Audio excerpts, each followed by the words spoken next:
예, 여러분 안녕하십니까? 오늘 대한상의와 법무부인 세종이 공동으로 개최하는 우크라이나 사태에 따른 대러시아 제재 주요 내용과 영향 웹비나에 참석하신 기업인 여러분들 진심으로 환영합니다.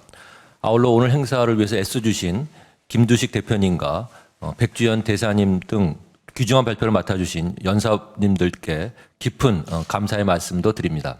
지난 24일 러시아군의 우크라이나 침공이 시작되고 주요국들이 러시아에 대한 경제 제재를 잇따라 발표하면서 무역, 통상 환경이 하루가 다르게 급변하고 있습니다. 특히 반도체를 비롯한 주요 업종에 대한 수출 통제, 러시아 스위프트 결제망 배제와 같은 경제 금융 제재는 우리 기업 환경에 직접적으로 영향을 미치는 중요한 사안이고 이에 대한 대비가 필요합니다. 이에 대한상공회의소는 최근 계속되고 있는 제재의 자세한 내용과 우리 기업들의 대응에 꼭 필요한 정보를 적기에 제공하기 위해서 법무법인 세종과 함께 오늘 자리를 마련했습니다. 대한상회는 앞으로도 이번 사태와 관련해서 최신 동향을 신속하게 제공하고 기업의 애로사항을 지원하기 위해서 최선을 다하겠습니다. 아무쪼록 오늘 웹비나가 여러분들께 궁금하셨던 점을 알아가지고 또 앞으로의 상황에 대비하는 데 도움이 되기를 기대합니다. 감사합니다. 감사합니다. 다음으로 김두식 법무법인 세종 대표님의 인사 말씀이 있겠습니다. 네, 안녕하세요. 김두식 변호사입니다. 오늘 웨비나에 한 1,000명 가까운 분들이 신청을 하셨는데요. 이 우크라이나 사태에 따른 그 러시아 제재에 관한 폭넓은 관심과 그리고 이 제재가 우리나라 기업들에게 얼마나 많은 영향을 미치는지를 알 수 있는 그런 사실이라고 할 수 있겠습니다.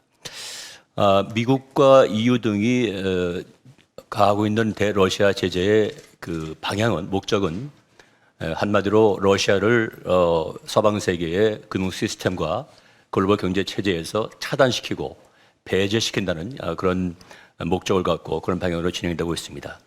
그 주로 제재 수단으로 되고 있는 것이 자산 동결과 또 러시아 금융기관에 대한 금융거래 중지, 금지, 그리고 또 일반 기반의 수출 통제 이런 것들인데요.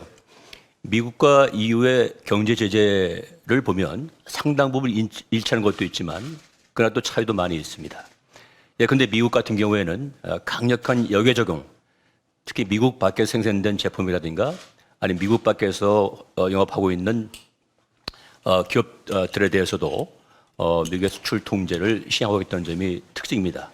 여러분 많이 들어보셨지만 소위 FTPR, 뭐 EU의 그 개인정보 시스템 법이 이제 GDPR인데 이 그 미국의 수출 통제 중에서 여기 적용이 되는 것이 지금 FDPR인데요.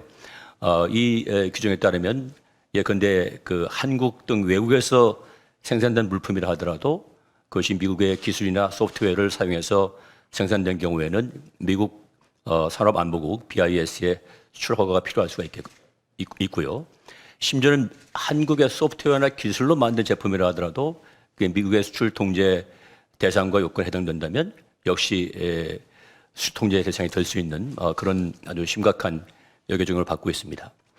한편 EU 같은 경우에는 EU는 특히 미국보다 더 러시아와의 경제적 그 접촉면이 많기 때문에 금융주의뿐만 아니고 에너지, 뭐 항공, 여행, 뭐 여러 방면에서 전방위적으로 제재를 가했는데 특히 그 스위프트 제재, 그 금융 메신징 서비스에서 러시아 은행들 퇴출시키는 그런 제재가 아주 특징이라고 할 수 있겠습니다. 바로 어제 EU 당국은 러시아 일부 은행들을 지정해서 스위프트에서 축출하기로 했다고 발표를 했고 그 스위프트 제재의 그 시행 시기는 3월 12일로 공표가 되어 있습니다. 이런 제재를 통해서 사실상 이제 러시아는 그 국제 금융 결제망에서 이제 퇴출됐다라고 볼 수가 있겠고요. 한편 그 한국 정부도 그 대러시아 제재에 지금 참여하고 있습니다. 3월 1일자 기획조정부가 발표한 보도자료에 따르면 기본적으로 세 가지 측면에서의 그 제재를 발표를 했는데 첫 번째는 러시아 7개 은행과 자회사에 대한 거래 중지, 두 번째는 그 러시아 국고채에 대한 발행시장과 유통시장에서의 그런 거래 중단, 마지막으로 EU가 시행할 스위프트 제재에 시행이 되면은 이제 참여하겠다, 시행하겠다 이런 이제 발표를 했습니다. 지금 현재 그 한국 정부 입장에서 이 대러 제재에서 가장 그 중요한 과제는 바로 아까 말씀드린 미국의 FDPR의 적용에서 예외를 인정받는 것입니다. 지금 현재 통상당국이 미국 정부와 상당히 협상을 하고 있는 걸로 알고 있습니다만은, 근데 이 FDPR에서 적용 예외된다 하더라도 우리가 완전히 우리 기업들이 이 미국의 그 BIS 허가를 받지 않고 완전히 무제한적으로 러시아에 대해서 거래를 계속할 수 있다, 그런 게 아닙니다. 이 적용 예외 조건은 한마디로 한국 정부가 미국의 FDPR과 상당히 유사한 정도로 수출 통제를 시행한다는 조건이 있기 때문에 결국은 그 이 적용 예외라는 것은 미국 BIS의 통제 대신에 우리 한국 정부가 바로 유사한 통제를 시행하게 된다는 그런 의미가 있다고 보여집니다. 따라서 여전히 한국 기업에 대한, 우리나라 기업들에 대한 미국의 수출 통제는 상당한 수준으로 적용이 된다라고 보시면 되겠습니다. 오늘 세미나에서는 우리 법무부 세종의 국제통상팀과 또 러시아 팀의 전문가들이 미국과 EU의 그 수출 통제 그리고 경제 제재를 중심으로 발표를 하게 됩니다. 특히 이제 들어보시겠지만 이 미국의 수출 통제 제도가 아주 복잡하고 매우 어렵습니다. 1시간의 이 웨비나를 통해 가지고 미국의 수출 통제 제도를 이해하는 것은 불가능하겠지만 저희가 최선을 다해서 내용을 전달을 해드릴 겁니다. 많이 경청하시고 또 많은 참고가 되시기를 기대합니다. 감사합니다. 안녕하십니까. 오늘 아침 여러분들을 뵙기 전에 사태가 좀 진전이 있기를 상당히 기대를 했었는데 실망스럽게도 2차 러시아 우크라이나 협상이 열리지 않았기 때문에 좀 더 지켜봐야 되는 그런 상황이 되었습니다. 몇 가지 점에 대해서 간단하게 설명을 드리겠습니다. 현재 러시아의 그 침공 현황을 보면 수도인 키이우를 거의 점령할 수 있는 지점까지 한 20km 지점까지 와 있음에도 불구하고 더 이상 진전이 안 되고 있고요. 동시에 동부에 있는 하리코프라든가 오데사 이런 여러 지역에 대해서도 동시다발적인 그런 포격이 이루어지고 있습니다. 이러한 포격이 당초 러시아는 군사시설에 대한 것만 한다고 그랬는데도 불구하고 현재는 병원 등 일반 민간인이 거주하고 있는 시설에 대해서도 이루어지고 있기 때문에 국제사회는 굉장히 엄격한 눈으로 바라보고 있습니다. 그리고 2014년부터 분쟁 지역화된 도네츠크와 루간스크에 대해서도 공화국으로 독립 승인을 러시아가 했기 때문에 지금 상황이 좀 복잡해져 있는 상황입니다. 미국과 나토는 기본적으로 직접 병력을 우크라이나 파견하는 것은 자제하고 있습니다. 나토 협정 제5조에 의하면 나토 회원국이 외부로부터 공격을 받았을 경우에 자동 개입 조항이 작동되게 되어 있습니다만은 우크라이나는 현재 가입을 희망하는 국가 리스트에만 있을 뿐이기 때문에 직접 지원은 불가능한 것으로 판단을 하고 있습니다. 그럼에도 불구하고 우크라이나에 대한 무기와 경제적 지원은 생각보다 빠른 속도로 크게 증가하고 있다, 이렇게 말씀을 드리겠습니다. 특히 독일이 입장을 변화해서 분쟁 지역에 군수물자를 보내고 있는 것이 눈에 띕니다. 그리고 러시아에 대해서는 전쟁 범죄에 가까운 행위를 하고 있기 때문에 푸틴 대통령과 외교 국방장관 등을 직접 제재하는 그런 상황이 벌어지고 있습니다. 그리고 독일은 유럽 국가 중에 가장 러시아에 대한 가스 의존도가 높은 국가인데 이 국가에서도 그 숄츠 수상이 LNG 도입 그 터미널을 2개를 굉장히 빠른 속도로 만들겠다 하는 내용을 발표했고 재생에너지를 좀 더 늘려서 러시아에 대한 의존도를 줄이겠다고 이야기하고 있습니다. 나토의 확장 과정을 전체를 설명할 필요는 없겠습니다만은 1991년 냉전이 종식된 이후에 1999년에 체코, 헝가리, 폴란드 등 동구의 주요 3개국이 나토에 가입을 했고 2004년에는 발틱 지역까지 확대가 됐습니다. 그 이후에도 작은 나라들이 하나 둘씩 들어가게 돼서 지금은 러시아의 코앞까지 나토가 확장되어 있는 그런 상황입니다. 제가 이 사태의 경과를 여러분들이 가장 궁금해하실 것 같은데, 이 사태를 보는 관점에서 무엇이 가장 크게 작동을 할 것인가 했을 경우에 러시아 내부에서 일어나고 있는 이 반전 시위가 저는 핵심 중의 핵심이라고 봅니다. 1991년 8월 19일에 소련 사상 최초의 쿠데타가 일어났는데, 그 쿠데타도 결국은 국민들의 힘에 의해서 3일 만에 좌절된 바가 있습니다. 현재 러시아와 우크라이나는 여러 가지 혈연적인 그런 것을 떠나서 같은 가족일 가능성이 높습니다.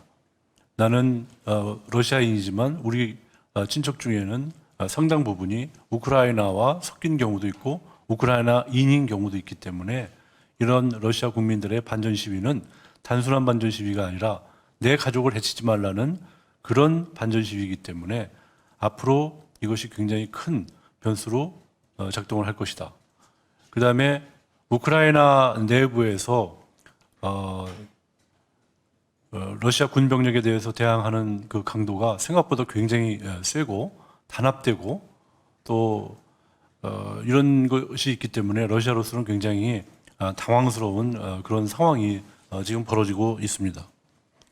미국이나 유럽 등지에서 반전 시위도 있지만 이 내부에서 이루어지는 것이 중요하고, 또 전장에 나가 있는 러시아 병사들이 가족한테 보내는 SNS 메시지를 보면 내가 왜 전장에 나와 있는지 모르겠다 하는 그런 것들이 있기 때문에 굉장히 큰 변수로 작동이 되고, 또 푸틴 대통령은 고비고비마다 이 국민들의 강한 러시아에 대한 열망을 등에 업고 연속 집권을 했는데, 이것이 무너질 가능성이 있다고 생각할 때 푸틴은 생각을 달리 하지 않을까 하는 그런 기대를 하고 있습니다. 이것이 왼쪽에 있는 사진은 상페테르부르크인데, 상페테르부르크는 잘 아시겠지만 푸틴의 고향이기도 하고 권력의 가장 중요한 핵심 도시인데, 여기서 이런 대규모 반전 시위가 열리고 있다는 것은 적지 않은 시사점이 있습니다. 아주 우려스러운 과정은, 전쟁을 한다고 할 경우에는 이렇게 70km에 가까운 군 병력이 노출된 상태로 이렇게 진행하는 경우가 없는데 현재 그렇다는 것이죠.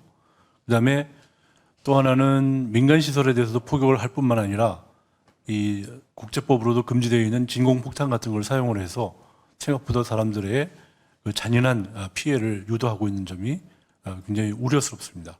그래서 국제형사재판소 ICC에서는 이미 러시아의 이런 공격 행위에 대해서 조사에 착수하고 나중에도 이것이 처벌로 이어질 가능성이 높습니다. 그렇다면 현재 진행 중인 이러한 상황은 어떤 의미가 있을까요? 러시아는 이런 과정을 통해서 철의 장막에 다시 갇혀서 몇십 년 동안 전 세계와 단절될 것인가 하는 관점이 있겠고, 그 다음에 러시아가 이런 상황이 되면 에너지와 식량이 풍부하니까 그냥 자급자족 체제, 옛날 소련을 분석할 때 아우타르키 체제라는 말을 많이 썼는데 그런 체제로 갈 것인가 하는 것이 있습니다. 그 다음에 냉전 종식 후에 우크라이나를 포함해서 이런 색깔 혁명들이 일어났는데, 이번 사태가 또다시 러시아와 CIS 국가 전체의 색깔 혁명을 촉발하는 그런 계기가 되지 않을까 그런 생각입니다. 그리고 러시아가 만약에 미국과 유럽 등 자유세계와 완전 단절되면 러시아, 중국, 인도 간의 그런 연합이 이루어질까? 인도는 인도 태평양 전략에서 미국 편인데 어떻게 들어가느냐 하지만 러시아와 인도는 아주 특수관계입니다. 냉전 시대 내내에도 루블 루피 동맹이라는 게 있고, 그러한 동맹, 그러한 협력 체제를 최근에도 강화한 바가 있기 때문에 상당히 협력이 될 수 있다 하는 점을 우리가 두고 봐야 될 것 같습니다. 1차 협상에 이어서 2차 협상이 연기되었습니다마는 이러한 여러 가지 변수에 의해서 러시아가 판단하고 우크라이나가 판단해서 과연 극적인 타협안이 도출될지가 지금으로서는 가장 중요한 포인트가 될 것 같습니다. 이상 간단히 현황을 브리핑했습니다.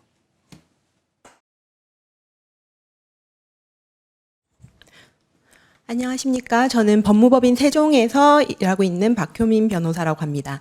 저는 요즘 상당히 핫한 주제죠. 미국의 경제 제재의 주요 내용이랑 영향에 대해서 말씀을 드리도록 하겠습니다. 우선 타임라인을 간단히 보시면 아까 우리 고모님께서 말씀 주신 이런 상황, 그리고 그렇게 이제 일이 발생하면 바로 그 다음 날 미국에서는 1단계 테러 제재, 그다음에 전면적 테러 제재까지 발표를 했고, 이제 저희가 잠들어 있던 금일 새벽 미국 백악관에서는 또 대대적인 제재를 또 추가적으로 얘기를 했습니다.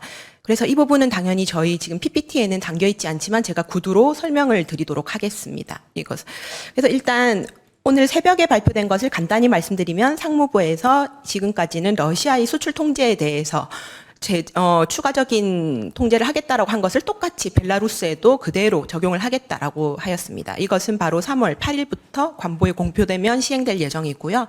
그다음에 미국 국무부에서도 러시아 국방 분야에 대해서 이제 제재 대상자를 선정을 해서 제재를 부과하겠다라고 했습니다. 그리고 그리고 이제 미국에서 수출 통제, 특히 지금까지는 좀 다뤄지지 않았던 미국의 에너지 분야, 특히 정유 관련된 기술에 대해서 수출 통제를 하겠다라고 발표를 했습니다.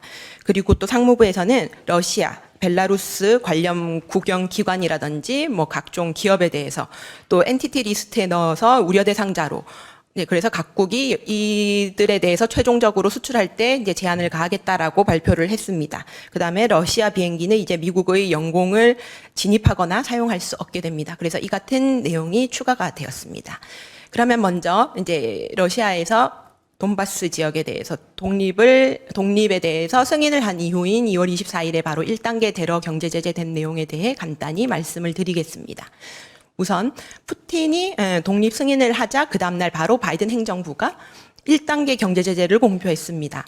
이것은 대상 지역은 돈바스 지역으로 일단은 한정이 되었었고요. 이에 대해서 무역 및 투자를 하는 것이 일체 제한이 되었습니다. 그 다음에는 금융 제재도 발표해서 이제 제재 대상자 SDN 리스트라고 보통 알고 계시죠. 이들의 미국 내에 가지고 있거나 미국인이 소유한 자산에 대해서 동결을 하라라고 명령을 했습니다. 그래서 이제 SDN 자산 동결을 이제 해야 되고, 이것의 위반을 야기한 경우에는 외국인이라고 하더라도 처벌됩니다. 이 관련된 내용은 이제 나중에 전면적 제재에서 좀 더 자세히 설명을 드리겠습니다. 그리고 또 이같이 금융 제재에 대해서 자산 동결을 전면적으로 시행하면서 또 일반 예외에 대해서도 상당히 많이 규정을 합니다. 그래서 이제 이 부분에 대해서도 이제 체크를 하셔야 되겠습니다. 그래서 이제 그 다음 날 바로 오팍에서는 이 같은 대통령의 명령에 의해서 이제 행정 지침이라든지 일반 허가도 공표를 했는데, 이 구체적인 내용은 러시아 경제, 기술, 국방 관련 군수품 분야, 기타 분야에 대해서 미국인에 대해서 이제 SDN으로 지정된 사람들에 대해서 자산을 동결해라라는 명령을 했고, 여기에는 이제 1차적으로는 VB은행, 그 다음에 군사은행, 수출입은행 등 기업이 44곳 등이 포함이 되었습니다. 여기에도 이제 당연히 예외적으로 허용되는 거래가 있었고요.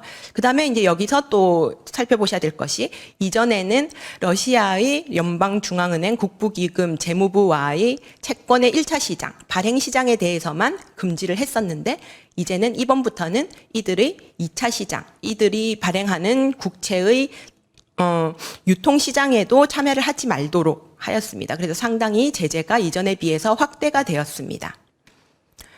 그래서 이제 보시면, 그 다음에는 이제 또 2월 23일 또 그 다음 날에는 또 바로 미국에서 전면적인 2차 제재도 부과를 했었습니다. 이것은 이제 독일인, 스위스 기업에 대해서 여러분도 잘 아시는 노드스트림 2, 여기에 이제 관련된 기술을 제공했다라는 이유로 독일인, 스위스 기업에 대해서 또 미국에서 제재를 부과했습니다. 이것은 전형적인 2차 제재죠. 그리고 이제 그 다음에 2월 24일 이후 이제 미국에서 전면적인 테러 경제 제재를 부과를 했습니다. 이것은 러시아가 이제 돈바스 지역에 침공을 한 이후 미국에서 바로 신속적으로 경제 제재를 부과를 했죠. 그래서 이제 이때 이제 바로 VTB 은행, 그다음에 등등등 해서 이제 상당히 큰 은행들에 대해서 이제 미국에서 자산 동결 조치를 취했습니다. 그래서 자산 동결이 미국이 가지고 있는 금융 제재 중에서 가장 강력한 조치죠. 그자가 가진 자산에 대해서 완전 동결을 하라는 거죠. 그러면 자산을 동결해서 이제 그자의 자산은 움직이지도 못하고 그대로 이제 미국 은행 계좌에 그대로 이제 가지고 있게 됩니다. 그리고 또 중요한 점은 이같이 제재 대상자로 미국에서 지정을 한 기업뿐만이 아니라 이 제재 대상자가 직간접적으로 50% 이상 지분을 소유한 모두 기업도 제재 대상자로 간주가 됩니다. 그래서 우리 기업 같은 경우에는 단순히 SDN 리스트만 이렇게 보시고 이자들과 거래를 좀 조심할까라고만 하시면 안 되고 이제 전 세계 모든 기업에 대해서 이 같은 제재 대상자가 그 각 기업의 소유권의 50% 이상을 가지고 있는지에 대해서 일일이 지분 구조도 확인을 하셔야 됩니다. 그리고 이 같은 내용은 이전부터도 있었지만 이제 이번 제재를 통해서 더욱 명확해진 거죠. 이제 더욱 조심해야 된다라는. 그래서 이제 SDN 자금은 동결이 되게 됩니다. 그리고 또 제가 이제 여기서 한 가지 말씀드리고 싶은 게 과연 이번에 러시아에 대한 금융 제재는 1차 제재이냐 2차 제재이냐라는 물음이 많으십니다. 왜냐하면 우리나라 금융기관에 같은 경우도 SDN 제재 대상자와 거래를 상당히 조심해야 된다고 하는데 그렇다면 이게 2차 제재가 아닌가요? 라는 질문이 상당히 많이 와서 제가 상당히 간단히 좀 말씀을 드리고자 합니다.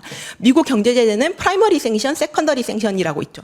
미국에서 경제 제재를 대통령이 발표를 할 때는 미국에서 특정한 사태에 대해서 이제 비상 사태를 선포를 합니다. 그래서 이제 혹자는 이제 미국은 지금까지 비상경제 체제가 아닌 적이 없었다라고 할 정도로 항상 이제 외국에서 발생한 어떠한 사태에 대해서도 미국의 국가 안보를 이유로 비상사태를 선포를 합니다. 그렇다면 그 비상선포가 된 바로 그 사태가에 대해 그 관련자에 대해서 제재를 부과하는 게 바로 프라이머리 생션입니다. 1차 제재. 이번에 같은 경우에도 1차 제재죠. 러시아가 어떤 문제를 일으켰고 그래서 이 근거가 된 행정명령에 보면 바로 미국이 선포한 국가안보에 대한 위험에 대해서 러시아가 일으킨 이 같은 침공이라든지 이것에 대해서 국가 비상사태를 선포를 했습니다.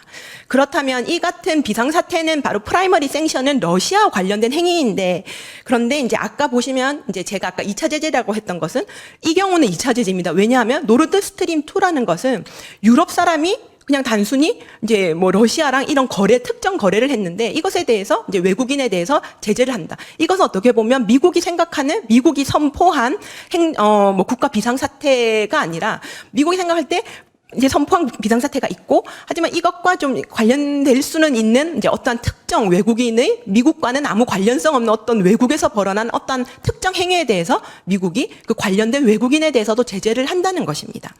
그래서 이제 아까 이 경우는 2차 제재이고 하지만 이것은 명확하게 러시아에 대해서 지금 제재 대상자로 다 지정을 했고 이와 관련된 행위에 대해서 이 직접 관련된 행위에 대해서 이제 제재 대상으로 했죠. 하지만 우리나라 금융기관의 경우에는 제가 아까 말씀을 드렸지만 상당히 이것은 중요하다라고 말씀을 드렸던 게 우리 금융기관이라고 하더라도 제가 아까 여기 빨간색으로 표시를 항상 해놓은 게 위반의 야기라는 내용이 1차 제재 내용이 항상 들어갑니다. 미국인으로 하여금 미국인이 행정명령에 있는 이제 금융제재 법령을 위반하도록 외국인이 커스를 했다면 그 외국인은 제재 대상자로 처벌을 하겠다는 겁니다. 그래서 이제 이 경우에는 저희가 1차 제재지만 이 위반의 야기 때문에 저희 금융기관이 조심해야 되는 거지 세컨더리 생션이 돼서 우리 뭐 금융기관이 만약에 위반을 하면 처벌 대상이지 뭐 SDN 리스트에 등재가 되고 이런 세컨더리 생션은 아니죠. 그래서 이번 금융제재는 철저하게 1차 제재라는 점에 대해서 말씀을 드리고 싶고 1차 제재지만 우리는 우리 금융기관, 우리 이제 기업들은 이렇게 조심을 해야 된다는 점에 대해서 좀 설명을 드렸습니다. 그 다음에는 이제 SDN 리스트뿐만이 아니라 환거래 및 대리 지불 계좌 제재도 했고요. 이것은 SDN 리스트랑 별도입니다. 예. 그래서 이제 여러분들께서 제재 대상자를 확인하실 때 보통 SDN 리스트만 보시는데 그것만 보시면 안 되고 오팍 홈페이지에 가면 각 리스트가 다 등재되어 있습니다. 그걸 각각을 보셔야지 이제 전체적인 제재 대상자가 누구인지에 대해서 아실 수 있고, 네. 그 다음에 이제 제재 대상자도 자산 동결이 되면 모든 게 금지되고 SDN 리스트가 아니면 특정 거래에 대해서 금지가 됩니다. 그렇다면 이 경우에는 미국 금융기관이 스베르방크라든지 이 자회사들이 미국 금융기관에 가지고 있는 환거래 계좌 이거에 대해서 폐쇄를 해라는 거죠. 이건 자산 동결에까지 이르진 않지만 딱 그 환거래 계좌를 폐쇄해라라는 것입니다. 그래서 이런 게 있고 또 그다음도 뭐 신규 차입 투자도 금지하고 이런 것도 제재 대상자가 이제 또 다 다르죠. 왜냐면 리스트가 다 다르기 때문입니다. 그래서 이것도 스베르방크, 가스프롬 이런 게 다 이 리스트에 포함이 됩니다. 그다음에 이제 또 SDN 리스트, 러시아 올리가시, 그다음에 그 가족들, 그다음에 푸틴까지 다 포함이 됐죠. 그럼 이자들의 자산은 동결이 됩니다. 그다음에 이제 마지막으로 벨라루스도 이제 이번 사태에 상당히 기여를 했다라고 해서 벨라루스에 대해서도 SDN 리스트를 했습니다.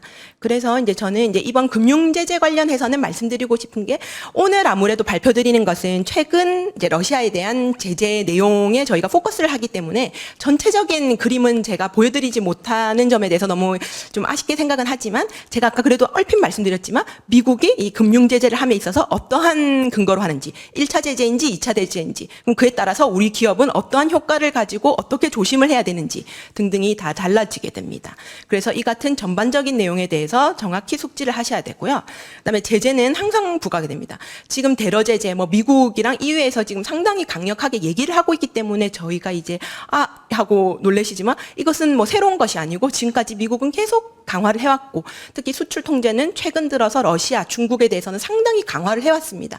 하지만 이제 지금까지는 약간 이제 저희 기업에서 좀 약간 좀 잘 뭐 신경 안 쓰시다가 어쨌든 요새는 막 전 세계적으로 하니까 이제 더 얼러트가 되신 측면이 있는데 그래서 제재는 항상 부과된다. 그렇기 때문에 수시 모니터링 체계도 구축하시기를 바랍니다. 그래서 제재 리스크에 대한 이 법적 분석은 제가 아까 말씀드렸지만 제재의 전반적인 모습을 아시려면 전체 내용에 대해서 다 아셔야 되죠. 그래서 사업 전 영역으로 확대를 하실 필요가 있겠습니다.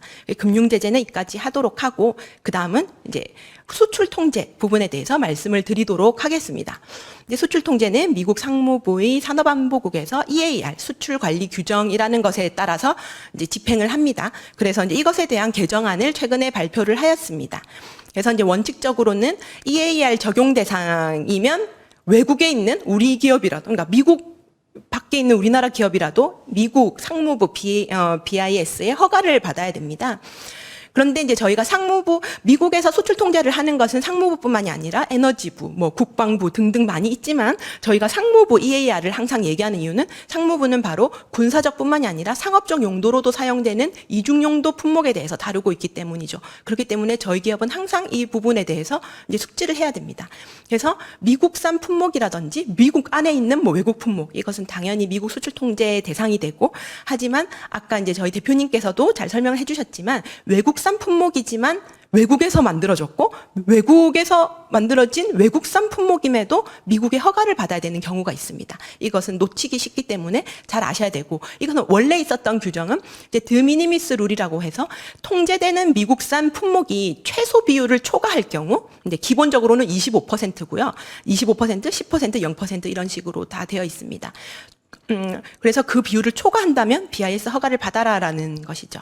그래서 이제 최근에 이제 이번에 수출 통제에서는 바로 러시아가 D5 국가로 들어갔습니다. 그래서 군사 관련 품목 제가 적어놓은 저 품목에 대해서는 저 품목은 정말 수천 가지가 되겠죠. 그래서 한해서는 0%입니다. 하지만 이것은 제가 아까 앞에서 말씀드렸지만 이중용도 품목이기 때문에 이것에 대해서도 우리는 군수품 관련된 기업이 아니야라고 하시면서 그냥 신경 안 쓰실 수는 없다는 거죠. 그래서 어쨌든 드미니미스라는 룰에 따르거나 아니면 국가안보를 이유로 통제되는 품목이 있습니다. 이것은 이제 저희가 보통 아는 다자 수출 통제 제재 거기에 따르는 품목들이 대부분인데 거기서 통제되는 소프트웨어 기술을 사용해 미국산 소프트웨어 기술을 사용해서 만드는 해외 직접 제품이라면 또는 이 같은 미국산 국가안보를 이유로 미국에서 통제하고 있는 미국산 기술 미국 소프트웨어를 사용해서 만드는 공장에서 생산된 외국 제품 이런 식으로 상당히 광범위하죠. 그래서 이것에 대해서는 이것이 직접 제품이라면 제가 여기 직접 제품의 정의를 해놨죠. 그래서 직접적으로 즉시 바로 만들어진 바로 그 제품이라고 해서 상당히 해석이 드미니미스 룰 같은 기준이 있는 것은 아닙니다. 네, 그래서 상당히 모호하게 되어 있습니다. 그래서 우리 기업의 같은 경우는 드미니미스 룰, 그 다음에 이제 이게 해외 직접 제품 규칙, 그래서 FDPR이라고 보통 하는데 이 두 가지 규칙을 지켜야 됩니다. 그리고 이번 EAR 규칙은 바로 이 두 가지 부분에 대해서 개정을 했기 때문에 저희 기업들이 이에 대해서 상당히 이제 잘 알아야 되고 큰 타격이 있을 것으로 보여집니다. 그러면 이제 러시아 수출 통제에서 이제 가장 대표적인 것은 허가 대상 품목이 추가 확대가 됐다는 점이죠. 이제 원래로 하면 민간 용도로만 사용되어서 무해하다라고 여겨졌던 일부 품목, 상당히 많은 품목들에 대해서는 허가가 필요가 없었습니다. 그렇다면 이게 그냥 수출을 하면 되는 것이었죠. 근데 이제는 원칙적으로 러시아에 대해서 수출을 하는 경우라면 CCL 3에서 9 카테고리에 속하는 전 ECCM 품목에 대해서 대러시아 수출 및 러시아 내에서 이전을 할 경우 허가가 필요합니다. 이게 상당히 광범위하죠. 미국에서 수출하는 경우, 외국에서 외국으로 수출하는 경우, 러시아 안에서 또 이전하는 경우 다 요 카테고리에 속하기만 하면 다 포함이 됩니다. 그런데 이 카테고리가 저 상당히 간단하게 써놨지만 엄청나게 많은 품목이 포함이 되어 있죠. 그래서 이번에 추가적으로 이제 허가가 되는 품목 같은 경우도 이 CCN 3A991 직접 회로와 반도체 분야죠. 이 3A991만 해도 이 안에 품목이 수백 개가 포함이 됩니다. 이게 이전에는 허가가 필요가 없었던 품목인데 이제부터는 러시아와 관련이 된다면 이제 허가를 받아라라고 한 것이죠. 그렇다면 이렇게 통제되는 품목이 엄청나게 확대가 됐죠. 그렇다면 제가 아까 앞에서 말씀드렸던 드미니미스 요건이 쉽게 충족이 되겠죠. 왜냐하면 산정 기준이 되는 품목이 엄청나게 많아졌으니까요. 이건 한번 생각을 해보시면 쉽게 이해가 되실 것 같습니다. 그래서 어쨌든 이 모든 환경은 우리 기업에게 상당히 불리해졌다라고 생각을 하시면 되겠습니다. 그래서 그 다음에는 이제 BIS 허가 정책이 엄격화됐다라는 거죠. 일단 원칙적으로 거부를 추정하고 있습니다.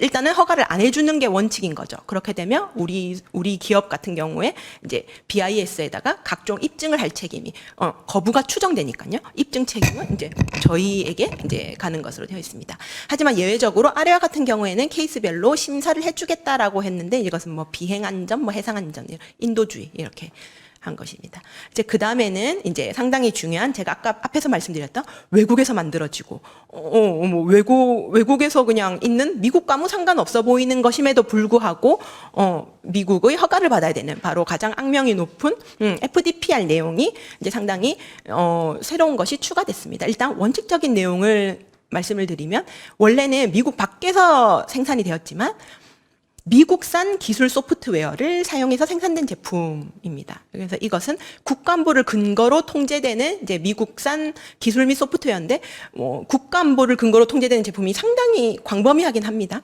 그래서 이제 이 같은 소프트웨어의 직접 제품 또는 직접 제품인 공장에서 생산된 경우 그리고 이 당해 제품이 D1 국가 또는 테러리스트 국가로 수출되는 경우 그래서 러시아는 원래부터 D1이기 때문에 이 원칙적인 직접 생산 FDPR 규칙에는 적용이 되었습니다. 그리고 그런데 이제 여기서 FDPR은 이제 이 만들어진 직접 제품도 NS를 근거로 국가 안보를 근거로 통제되는 CCL 품목이라는 군에 또 해당이 됐었어야 됩니다. 그래서 이제 이 직접 제품이라는 것이 만들어지게 된 미국산 기술 소프트웨어도 국가 안보를 근거로 통제되는 일정한 분류의 기술 소프트웨어야 되고 이 만들어진 직접 제품조차도 NS를 근거로 국가 안보를 근거로 통제되는 CCL 품목인 이 같은 경우에 한해서 왜냐하면 이게 미국 입장에서도 역외 적용을 이거는 하는 거니까 이렇게 좀 엄격하게 이렇게 조건을 만들었습니다. 그런데 이제 다음에 알아볼 이번에 러시아에 대해서 추가된 FDPR은 이 같은 내용에 대해서 상당히 확대를 시켜 놓았죠. 그래서 이제 이것에 대해서 이제 간단히 살펴보겠습니다. 이것은 해외 생산 제품이 CCL 카테고리 3에서 9 중에 속하는 소프트웨어 또는 기술을 사용한 직접 제품이라고 되어 있습니다.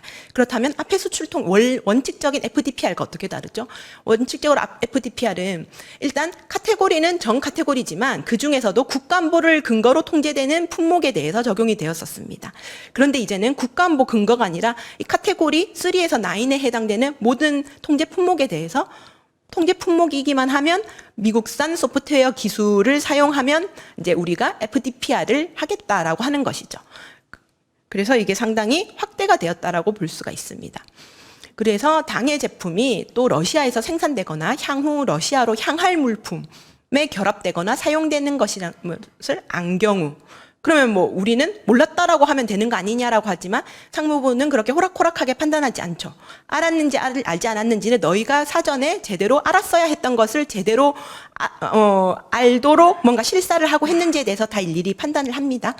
그래서 이제 이것이 나중에 러시아로 갈 수도 있다라는 점에 대해서도 최종적으로 러시아로 갈 것인지에 대해서도 살펴보셔야 됩니다. 그 다음에 직접 제품, 만들어진 최종 직접 제품도 아까는 NS를 근거로 통제되는 CCL 품목이라는 특정 품목이었었습니다. 그런데 이제 여기서는 그거랑 상관없이 이제 EAR99라는 CCL 이외의 EAR99는 이제 뭐 일반적인 소비재라든지 식품이라든지 그래서 저희가 생각했을 때는 이건 통제 안 되는 게 당연한 거 아니냐라는 품목이 원래는 EAR 대상 품목에 들어는 있습니다. 그래서 EAR 대상 품목은 크게 CCL이라는 통제 품목이 있고 그다음에 그것과 관련 없는 EAR99 품목이라는 이 두 가지가 있는데요. 그래서 이제 직접 제품에 대해서 이제 EAR99 품목을 뺀 이 전 CCL 이 카테고리에 포함되는 거랑 상관없이 어쨌든 전 CCL 품목에 대해서 포함을 하게 됩니다. 그래서 이제 기존과 달라졌죠.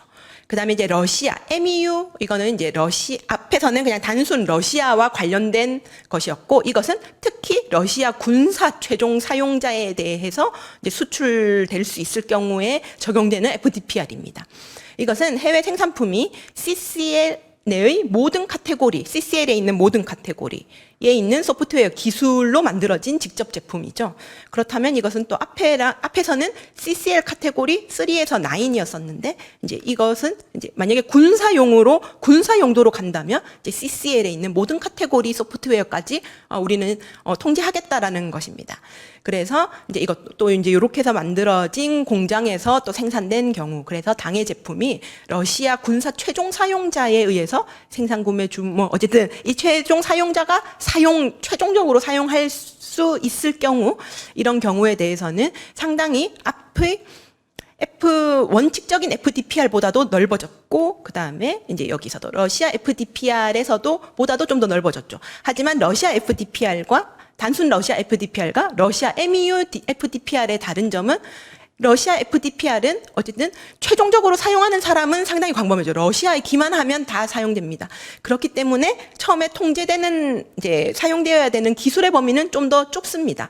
하지만 뒤에는 최종적으로 수출되는 대상자가 러시아 최종 사용자이기 때문에 한정이 되죠. 그렇기 때문에 처음에 사용되는 소프트웨어 및 기술은 또 상당히 확대된 이렇게 이 러시아 MEU FDPR과 이전의 러시아 FDPR 간에도 또 이 같은 차이가 보입니다. 또 그렇다면 러시아 군사 최종 사용자는 누구냐? 이런 것에 대해서도 이번에 이제 미국에서 발표를 했죠. 그래서 러시아 군사 최종 사용자는 이제 여러분들께서 이제 잘 아실 러시아 이제 상무부에서 하는 요주의 인물 리스트라고 불리죠. 엔티티 리스트 내에 풋노트 3으로 표식된 자입니다. 보시면 그 엔티티 리스트 쫙 보시면 거기 풋노트 3으로 이제 아마 다 이렇게 쫙쫙쫙 3이 되어 있을 겁니다. 그래서 이제 그들을 47개를 이제 등재를 했고요. 오늘 간밤에 새벽에 벨라루스에 대해서도 똑같은, 그러니까 여기에 적혀 있는 러시아를 그냥 벨라루스로 다 고치시면 내용이 똑같아집니다.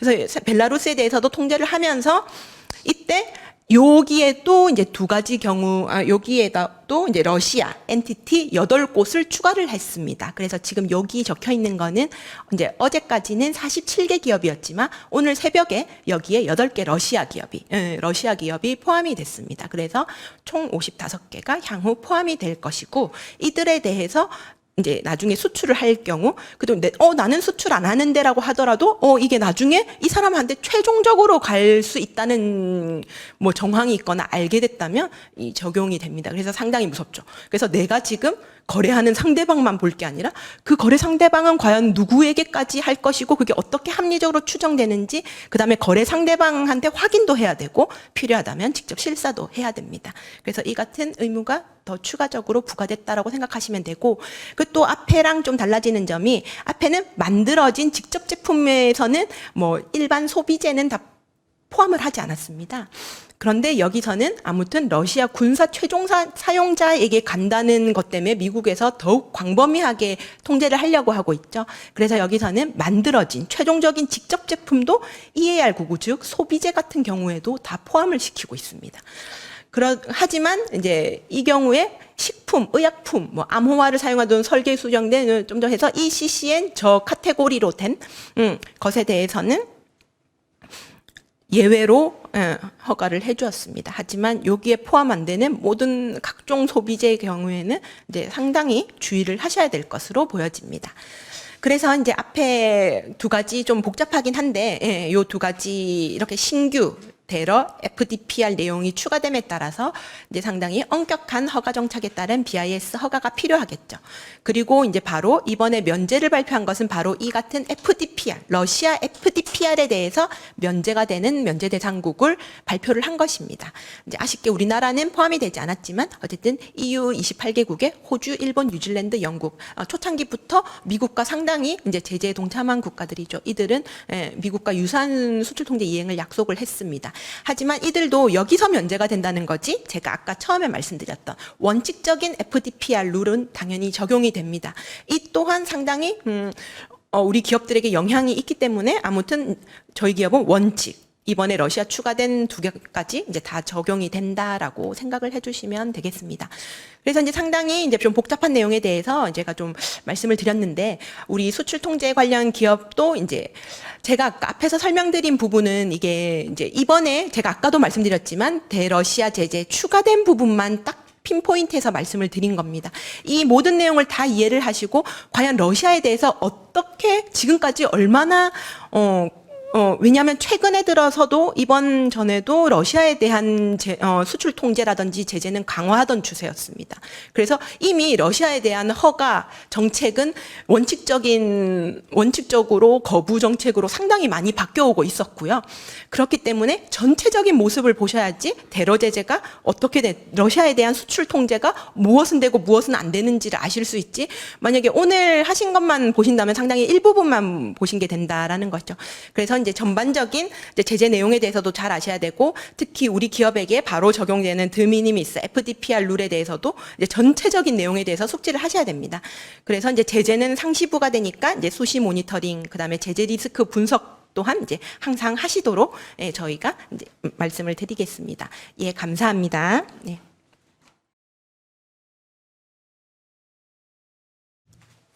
네, 안녕하세요. 조영준 변호사입니다. EU 등 제재 주요 내용과 영향에 대해서 발표드리겠습니다. 목차는 이런 목차에 따라서 발표를 할 거고요. 기본적으로 EU의 제재, 대러시아 제재는 아까 박 변호사님께서 발표하셨던 미국의 제재에 비해서 상당히 단순한 편입니다. 다만 EU는 2014년도 3월 달에 크림반도 병합 관련돼서 그리고 또 이번 그 우크라이나 침공으로 인해서 제재를 발표했는데 경제적으로 또 지역적으로 러시아와는 상호 의존도가 다른 지역보다 높기 때문에 이번에 초기에 러시아 제재에 대해서 다소 소극적이었지만 최근에 강력한 입장으로 선을 했습니다. 제재 유형을 살펴보면 첫 번째 개인 법인별 제한 조치, 두 번째 외교적 제재, 세 번째 크림반도와 돈바스 지역에 대한 무역 투자 제한, 네 번째 러시아와의 분야별 경제 제재 등으로 나눌 수 있습니다. EU의 그 제재에 대한 이해가 그렇게 어렵지 않은 이유는 기본적으로 역외 제재가 되지 않는다는 것입니다. 제재의 그 적용 범위를 살펴보면 지역적 범위로서는 EU의 영토 내에서 또 EU 회원국의 관할에 속하는 선박 또는 항공기 내에서 이루어지는 것이거나 또는 인적 범위로서 EU 회원국들의 국민 또는 회원국의 법률에 따라서 설립된 법인 또 EU 내에서 전부 또는 일부가 이루어지는 사업과 관련된 법인으로 인적 범위도 한정되어 있습니다. 결국 그 EU의 경우는 미국의 해외 직접 제품 규정 FDPR에 해당되는 수출 통제 기능이 없어서 유럽의 그 기술 또는 소프트웨어를 생산하는 외국 생산 제품에 대해서 러시아 수출이 직접 제한받지 않는다는 것입니다. 다만 금융에 있어서는 보도를 보셔서 아시겠습니다만 스위프트 서비스가 러시아의 일부 금융에 대해서 배제가 되기 때문에 그로 인한 결과적으로 역외인 우리나라 기업이나 금융 당국에 대해서도 적용되는 그런 예외적인 간접적인 그 적용은 있게 됩니다.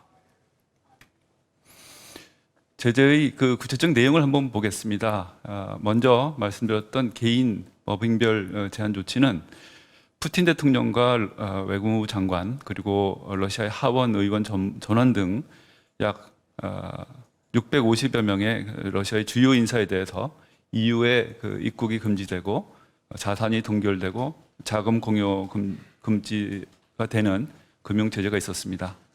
또한 군사작전을 지원한 은행, 기업 등 약 50개의 법인에 대해서 자산 동결과 자본 공여 금지에 대한 금융 제재가 있었고요. 다음으로 외교적 제재에 대해서 보면 러시아의 그 외교관 등 일부 인사들에 대해서 EU 사증 발급상의 특권 제도가 적용되지 않게 되었습니다. 다음으로 크림반도와 돈바스 지역에 대한 무역 제재, 투자 제재가 있습니다. 말씀드린 대로 EU는 2014년도에 이미 크림반도와 관련된 제재 조치를 취했는데 그 내용은 상품을 수입하는 행위 또는 특정 경제활동 및 거래 투자 제한, 광 서비스 제한, 또 수출 행위 제한 등이 있었습니다. 이러한 크림반도에 대한 그 제재 내용이 이번 우크라이나 사태로 인해서 돈바스 지역까지 그대로 확장되었다라고 보시면 되겠습니다. 이제 본격적인 그 경제 제재인데요. 러시아 분야별 제재에 대해서 살펴보겠습니다. 우선 그 금융 제재입니다. 러시아와 그 정부 또 중앙은행과 그 대리 기관 기구에 대해서 종류에 따라서는 3월 9일 또는 4월 10일 이후에 발행되는 양도성 증권, 단기 시장 금융 상품 등의 그 구매와 판매, 취급 등이 금지되었습니다. 또 신규 대출과 신용 취득이 금지되었습니다. 러시아 국민 또는 거주민, 러시아 법인의 10만 유로를 초과하는 금융 계좌의 그 보유 및 개설이 금지되었습니다. 또한 러시아 중앙은행의 자산 및 예치금 관리와 관련된 어떠한 거래도 금지되었습니다. 이와 관련해서 EU는 3월 1일 러시아 제2은행인 VTB 등 7개 은행을 3월 12일자로 스위프트 국제은행간 지금 결제망 조합인데요. 의 그 메시징 시스템에서 배제하는 결정을 했습니다. 다만 그 7개 은행에는 그 대형 은행 중에 스베르방크나 가스프롬 방크는 포함되어 있지 않습니다. 이로써 그 러시아 그 은행 시장 또는 국영 기업의 80%가 이러한 금융 제재의 대상이 되게 되었습니다. 스위프트 서비스 배제와 관련해서 좀 더 상세하게 말씀드리면 아시다시피 스위프트는 전 세계적으로 은행들을 연결해서 금융 관련 메시징 서비스를 취급하는 조합입니다. 벨기에에 설립되어서 EU법과 벨기에법이 적용을 받고 있는데요. 이미 EU는 2012년 2월 달에 EU 레귤레이션 방법으로 이란의 특정 금융기관에 대해서 이러한 스위프트 서비스 배제 제재를 한 바 있습니다. 이번에도 3월 1일 날 그 레귤레이션 2020-345 레귤레이션을 제정하여서 러시아 7개 금융기관과 그들이 직간접적으로 50%의 지분을 이상의 지분을 가지는 러시아 소재 법인에 대해서 3월 12일부터 서비스에서 배제하는 조치를 취하였습니다. 벨기에 정부가 이 레귤레이션의 이행의 일환으로 스위프트에 대해서 금지 집행을 할 것으로 예상됩니다. 이러한 그 EU 제재 조치가 발효가 되게 되면 국내 금융기관과 러시아 제재 대상 금융기관 사이에 스위프트를 통한 거래가 어려워지게 되었습니다. 따라서 국제 송금과 관련된 대금 결제 등에 대해서 향후 유의할 필요가 있고 또한 그 리스트에는 계속 추가될 것이다라고 예고를 하고 있기 때문에 그 추가되는 리스트 확인을 할 필요가 있습니다. 다음으로는 기술 분야입니다. 러시아의 군사 기술 수준의 향상이나 국방 또는 안보 분야의 발전을 기여할 수 있는 특정 물품이나 기술의 매매, 제공, 이전, 수출이 금지됩니다. 해당 물품이나 그 기술 이전을 위한 금융 기술적 지원, 중개 등도 금지됩니다. 에너지 분야에서는 이번 미국의 제재와 마찬가지로 러시아의 정유 분야에 사용되는 특정 상품, 기술의 판매, 공급, 이전, 수출이 금지됩니다. 또한 관련 서비스 제공 또한 금지되는데 기술 지원, 중개 서비스, 또 자금 조달, 금융 지원에 대해서도 적용이 되고 있습니다. 참고로 2019년도 러시아의 정유류 연간 수출액은 240억 유로 정도라고 합니다. 운송 분야에서는 항공 산업에 대한 상품이나 기술, 또 러시아 항공사의 모든 항공기, 부품, 장비에 대한 판매, 관련한 보험 및 재보험, 유지보수 서비스 제공이 금지됩니다. 또한 러시아에 등록되어 있는 항공기나 러시안 소유인 소유 또는 전세된 항공기, 러시아 국민 법인이 통제하는 항공기의 이착륙 및 EU 영공 진입이 금지됩니다. 예외적으로 비상상황이라든가 인도적 지원의 착륙 및 영공 진입은 허용이 됩니다. 참고로 말씀드리면 러시아 항공기의 약 4분의 3이 유럽연합이나 미국 등에서 제작되고 있기 때문에 이를 저지하게 되면 러시아에 상당한 타격이 있을 것으로 보이고, 또한 러시아가 국제 기준에 맞춰서 항공기 유지하는 것도 이 제조 조치로 인해서 불가능하게 되는 것을 알 수 있습니다. 그 외에도 군수 물자로 전용이 가능한 이중 용도 상품, 미국 제재에 있어서도 언급이 된 바 있습니다만 그 특정 상품이나 기술이 수출 제한이 연장됩니다. 또한 새롭게 군사용 여부를 불문하고 국방 안보 분야의 그 기술 강화에 기여할 수 있는 특정 상품이나 기술 수출로 확대해서 추가 제재를 하였습니다. 물론 이 상품과 관련된 이 제재와 관련된 금융이라든가 기술 지원, 중개 서비스도 금지됩니다. 결국 여러 소프트웨어, 암호화 장비, 반도체 등 첨단 전자제품에 대해서 엄격한 수출 통제가 될 것으로 보입니다. 이상으로 그 여러 분야의 그 제재에 대해서 말씀을 드렸는데요. 결국 국내 기업에 있어서는 역외 제재가 되지는 않습니다만 그 EU 제재가 적용되는 바와 같이 EU 제재 대상 사업에 국내 기업이 참여하고 있거나 또는 EU 내에서 사업하고 있는 등 EU 제재가 적용될 가능성이 있는 경우에는 EU 제재에 유의하여야 됩니다. 그로 인해서 과연 제재의 적용 여부나 효과, 제재의 예외의 유무라든가 특별 허가 조건들을 구체적으로 확인할 필요가 있고, 또한 아까 말씀드렸던 스위프트 서비스 제재와 관련된 금융 제재에 대해서도 유의할 필요가 있습니다. 또한 그 러시아도 대응 제재 조치를 진행하고 있습니다. 급변하는 상황을 계속적으로 모니터할 필요가 있습니다. 참고로 그 영국이나 일본, 러시아 등의 그 대러시아 제재에 대해서 말씀드리면 대체로 EU나 미국의 일부 제재 조치를 뒤따라가고 있습니다. 따라서 그 EU와 미국의 제재에 유사하게 대응하면 될 것으로 보입니다. 이상으로 EU 등의 그 제재의 주요 내용과 영역에 대해서 발표를 마치겠습니다. 감사합니다.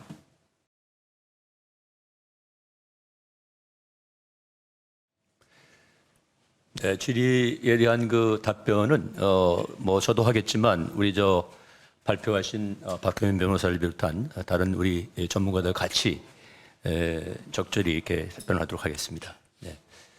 첫 번째 질문이 우크라이나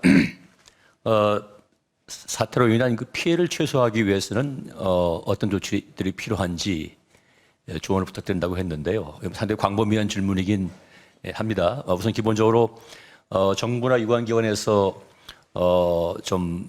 대응하고 또 기업을 지원할 부분들이 분명히 있을 거고요. 제가 알기로는 우리 정부에서 열심히 지금 대응책을 좀 강구하고 있는 걸로 알고 있습니다. 근데 아까 우리 발표에서 느끼셨겠지만 우리 기업들이 피해를 입을 수 있는 가장 중요한 제재가 바로 미국의 수출 통제입니다. 이게 여교에 적용되기 때문에 우리나라 기업도 바로 적용이 되고 그래서 여기에 대한 대응이 가장 필요한데 문제는 이게 너무 복잡하다는 겁니다. 너무 복잡하고 또 질문을 받아보면은 자신의 회사의 어떤 구체적인 영업과 관련된 질문을 하시는데 이거를 그냥 일반적인 제도만 설명해가지고는 답변할 수가 없는 것이고요. 그 구체적인 물품이 뭔지 어떻게 수출되는 것인지 거기에 뭐 미국의 기술이나 소프트웨어가 개입이 되어 있는지 등등을 파악해야 되기 때문에 한마디로 그 답변을 드리기가 어려운 부분이 많습니다. 따라서 가장 이제 급선무는 이 여기에 적용되는 미국의 수출 통제, 특히 그 FDPR에 관한 정확한 이해를 하고 거기에 관해서 기업한테 정확한 자문을 제공해 주는 것이 굉장히 필요하다. 그렇게 생각이 됩니다. 다음 두 번째 질문은 지금 방금 말씀드린 그 FDPR 해외 직접 생산품 규제 이제 한국이 이제 포함이 당장 그 예외에 포함이 안 돼 있는데 뭐 협상을 좀 지나고 있는 걸로 알고 있고요. 그래서 그 결과에 따라서 이제 우리 한국 기업에 미치는 영향이 뭐냐 이런 말씀을 하셨는데요. 아까 제가 잠깐 설명드렸죠. 그 FDPR이 원래 작동되는 게 있었고 이번에 이제 러시아에 대해서는 두 가지 아주 특별한 보다 강화된 그런 FDR 규정을 이제 미국이 도입을 했습니다. 이 강화된 이 조치에 대해서 예외 국가로 한 32개 국가 정도를 지금 EU 플러스 뭐 이제 일본, 영국, 뭐 여러 가지 이제 호주, 캐나다 같은 나라를 이제 포함을 시켰는데 저희는 그 미처 포함이 안 돼 있고 지금 협상이 진행되고 있는 상황입니다. 근데 지금 뭐 이게 우리 적용 예외를 받으면 그냥 이 FDR 적용되지 않고 그냥 무조건 러시아와 거래할 수 있다 그게 아닙니다. 아까 말씀드린 것처럼 기본적으로 우리나라도 미국이 시행하고 있는 FDR 규정과 실질적으로 유사한 그런 출통제 조치를 채택을 해서 시행을 해야 되기 때문에 그걸 조건을 하기 때문에 결국 이제 근본적인 차이는 적용료가 되면은 지금은 잘못하면 전부 다 이 수출이 가능한지 여부에 관해서 허가를 받기 위해서는 미국 BIS 산업안보국에 가가지고 그 허가를 받아야 되는데 비해서 이게 이제 우리나라로 적용료가 되면은 그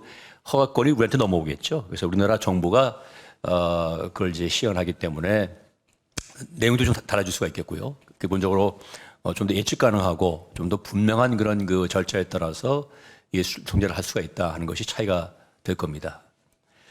다음 질문은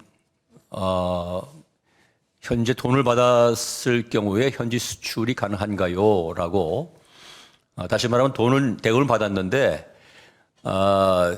그 쉬프먼트 선정을 할 수 있냐 이제 그런 말씀이시죠. 기본적으로 그 돈과 관계없이 단순한 선적도 지금 미국 수출 통제의 대상이 됩니다. 트랜스퍼라는 개념이 포함이 되기 때문에 돈을 받았는지 받지 않았는지 여부 관계없이 일단 쉬프먼트 자체도 이 규제 대상이 된다. 따라서 그 해당 거래, 물품 이런 것들이 미국 수출 통제에 여기 적용을 받고 있는 그런 통제 대상인지를 판단하셔서 해당이 된다고 한다면 돈을 받았다 하더라도 수출을 선정할 수가 없다. 이렇게 말씀드릴 수 있겠습니다. 다음 이제 식품 회사신 것 같은데요. 식품 수출 제재 가능성이 어떻게 되느냐. 아까 잠깐 우리 박현민 변호사 설명했지만 식품 같은 경우는 일반적으로는 그 수출 통제 대상이 안 될 가능성이 많습니다. 그렇지만 식품이라는 것도 어떤 식품인지 과연 적용에 제외되고 있는 식품에 해당되는지 여부를 따져보셔야 되기 때문에 그냥 생각하시는 식품이라 해가지고 제재가 적용되지 않을 거라고 단정하시면 안 됩니다. 그 다음에 러시아 수출 관련 전략물자 제재 제외한 모든 수출 전면 금지 가능성이 있느냐? 지금 전략물자를 제외한 다른 모든 품목에 대해서도 수입 금지가 대상이 될 수가 있느냐 그 말씀이신데요. 아까 말씀을 드렸죠. 이 전략 물자는 지금 이제 그 바스나르 협약 같은 4대 협약에 의해서 이제 통제를 받고, 미국도 아까 이제 FTPR 같은 데서 이제 전략 물자 또 국가안보에 관련된 것을 특별히 지금까지 규제해 왔는데, 이번에 러시아 수출 관련해 가지고는 전략 물자와 관계 없습니다. 그보다 폭넓은 매우 많은 그런 품목에 대해서 수출 통제를 하고, 기본적으로 그 presumption of denial, 일반적 허락 안 해주는 정책을 펴고 있기 때문에, 전략 물자 이외의 물품이라 하더라도 전면 수입군에 해당되는 통제를 받을 수가 있다. 그런 말씀을 드릴 수 있겠습니다. 다음, 러시아 통과 제품, 에 대한 이제 제재 가능성을 질문하시는 것 같습니다. 러시아 통과, 단순히 최종적인 소비자, 이 수입자가 러시아가 아니고 러시아를 통과해서 유럽을 간다든가 뭐 이런 거에 관해서 제재가 가능하냐라고 이제 질문하시는 건데, 지금 이거는 미국 그 수출 통제 시스템의 일반 원칙에 따르면 단순한 이 통과, 트랜시프먼트도 제재 대상이 됩니다. 그래서 기본적으로 하여튼 미국 수출 통제가 적용이 되는 품목이라 한다면, 우리는 러시아 수출하는 것이 아니고 러시아에 통과만 할 뿐이다. 라고 해도, 통제 내지 제재를 받을 수가 있다. 이렇게 말씀드릴 수 있겠습니다. 그 다음에 마지막인가요? 러시아 수출입이 아닌, 단순한 러시아 통과 제품 관련해서 똑같은 질문인 것 같으네요. 예. 다른 넘어가시죠. 러시아 레일이나 포트에 이용 금지 될 수 있는지에 관해서는 지금 이게 아까 말씀은 트랜스포먼트인데, 트랜스포로 이용된다고 한다면 당연히 러시아 레일이라든가 항구를 통한 그런 트랜스포도 금지가 될 수 있겠죠. 그렇지만 일반적으로 러시아 항구나 철도를 이용할 수 없다 하는 그런 제한은 없습니다.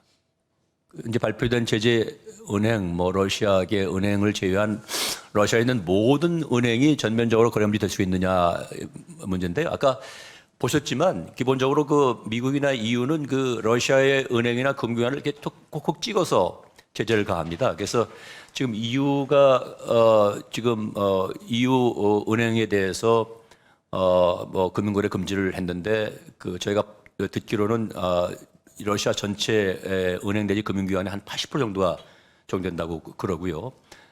미국도 금융제재를 보면은 그 밑에 다 이게 거래 제한 대상 은행들을 진정하기 때문에, 이론적으로는 전부 다 금지되는 것은 아닙니다. 그러니까 로컬 뱅크나 이쪽 관계 없는 데는 아마 거래 가능할 수는 있겠지만, 실질적으로 그게 가능할지는 모르겠습니다. 왜냐하면 지금 국제 이 통상 관련되는 그런 은행들은 사실은 제한돼 몇 개 안 될 거기 때문에, 거의 우리나라 기업에서는 거의 대부분의 러시아 금융기관들이 결국은 이제 거래 중지 대상이 된다고 단정하시는 게 좋을 것 같습니다.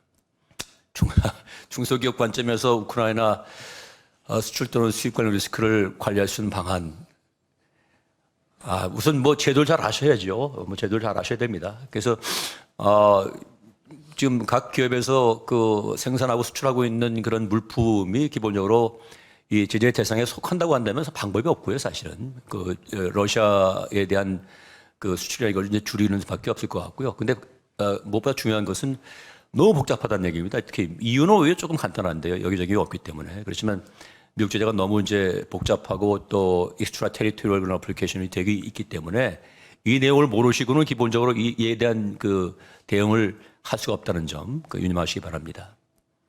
미국 EU 제재 대상인 벨라루스 업체와 논의하고 있는 프로젝트가 있는데, 여기서 무역 거래 아닌 기술 협의도 생션 대상 업체와 진행할 수 없는지 알고 싶다라고 하셨는데, 여기서 미국 EU의 수출 통제 대상인 벨라루스 업체와 논의하고 있다고 이해를, 근데 약간 좀 질문이 좀 오해서, 그러면 만약에 실질적으로 거래를 하는 게 아니라 그냥 단순한 기술 협의가 제재 대상인지, 기술 협의를 제재 대상 업체와 진행할 수 있는지 없는지에 대해서 물어보셨는데, 만약에 기술 협의 과정에서 돈이 오고 가는 게 없다든지, 달러로 돈이 오고 가는 게 없다든지, 그런데 또 만약에 어떠한 기술 관련된 만약에 협의를 하심에 있어서 만약에 우리나라 무슨 업체가 서비스업에는 제한되는데 여기서 무역거래 아닌 기술협, 서비스 관련돼서는 제한이 될 수 있는데 이제 제가 말씀드리고 싶은 것은